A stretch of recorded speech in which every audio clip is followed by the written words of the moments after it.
Hi friends, laddu பொண்ணோட வீட்டில் என்னென்ன பூச்செடியெல்லாம் இருக்குதுன்னு பார்க்கலாமா? ஃபஸ்ட்டு எடுத்தோடனே ரோட்லேருந்து உள்ளே வந்தோம்னா ஃபஸ்ட்டு இந்த டிசம்பர் பூ தான் இருக்கும். அதுக்கு முன்னாடி வந்து இந்த கலர் வந்து எனக்கு ரொம்ப பிடிக்கும்.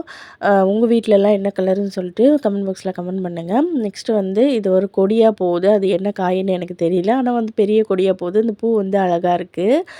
நெக்ஸ்ட்டு வந்து ஒரு பூச்செடி. அது வந்து ஷோக்காக வைப்பாங்க. அதில் வந்து முள்ளாக இருக்கும்.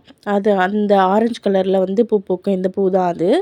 அது வந்து ஷோக்காக வச்சுருக்காங்க. அது ஃபுல்லாக இந்த கொடி வந்து மூடிட்டு இருக்கு. சரி, அதை அறுக்கக்கூடாதுன்னு சொல்லிட்டு அப்படியே விட்டுட்டுருக்கோம். ஆனால் அந்த பூ வந்து பார்க்கவே வந்து ரொம்ப அட்ராக்டிவாக சூப்பராக இருக்கும். கலர் சேஞ்சே ஆகாது. ஒரு 1 மந்த் வரைக்கும் அந்த பூ வந்து வாடவும் வாடாது, அப்படியே இருக்கும். நெக்ஸ்ட்டு வந்து முல்லை என்னது காவாட்டான் பூ வந்து வச்சுருக்கோம் செடி. அதுவும் வந்து நல்லா பூ பூக்குது.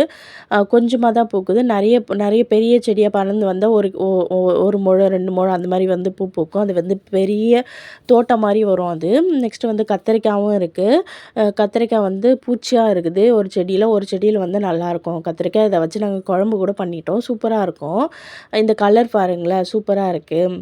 இந்த கத்திரிக்காய் அந்த கலர் வந்து கத்திரிக்காய் தொக்கு பண்ணோம்னா, எண்ணெய் கத்திரிக்காய் போட்டோம்னா சூப்பராக இருக்கும். நீங்களும் ட்ரை பண்ணி பாருங்கள். நெக்ஸ்ட்டு வந்து கொய்யா கொய்யா கன்று வச்சோம். இது எப்படின்னா மேரேஜில் வந்து கொடுத்தாங்க இந்த கொய்யா கன்று. அதை எடுத்துகிட்டு வந்து வச்சோன்னே அது வந்து சூப்பராக பெருசாக வளர்ந்துச்சு. இது வந்து பட் ரோஸ்ன்னு சொல்ல முடியாது, பட்டன் ரோஸ்ன்னு சொல்லுவாங்க. குட்டி குட்டி குட்டி ரோஸு. இது எப்படின்னா எங்கள் வீட்டு பின்னாடி பெரிய காணியெல்லாம் நிறைய தோட்டம் போட்டு வச்சுருப்பாங்க. பன்னீர் ரோஸு, மல்லி, காவாட்டா இதெல்லாம் போட்டிருப்பாங்க. ஒரு ஸ்டேஜுக்கு மேலே வந்து அதில் பூ பூக்காதுன்னு சொல்லிட்டு உழுது விட்டுருவாங்க. அந்த உழுது விடும்போது அந்த செடியெல்லாம் போயிட்டு நாங்கள் எடுத்துகிட்டு வந்துட்டு இதை வச்சது தான் இந்த செடியெல்லாம். மல்லிப்பூவும் இருக்குது.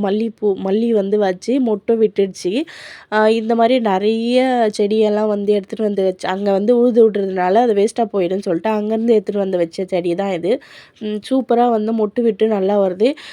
இங்கே நாங்கள் இருக்கிற மண் வந்து எந்த செடி வச்சாலுமே நல்லா வந்துடும். இதுவும் ஒரு மேரேஜில் எடுத்துகிட்டு வந்தது தான். அது என்னென்னா பெரிய நெல்லிக்காய் இருக்கும்ல, குண்டு குண்டு நெல்லிக்காய், அந்த செடி தான் அது. இப்போ தான் வச்சுருக்கோம். அது வந்து நல்லா பச்சை கட்டி வந்தால் தான் நல்லாயிருக்கும். உங்கள் வீட்டில் என்ன செடி இருக்குதுன்னு சொல்லிட்டு கமெண்ட் பண்ணுங்கள். இந்த வீடியோ பிடிச்சிருந்தா லைக் பண்ணுங்கள், ஷேர் பண்ணுங்கள், சப்ஸ்கிரைப் பண்ணிவிட்டு பாருங்கள். பாய்.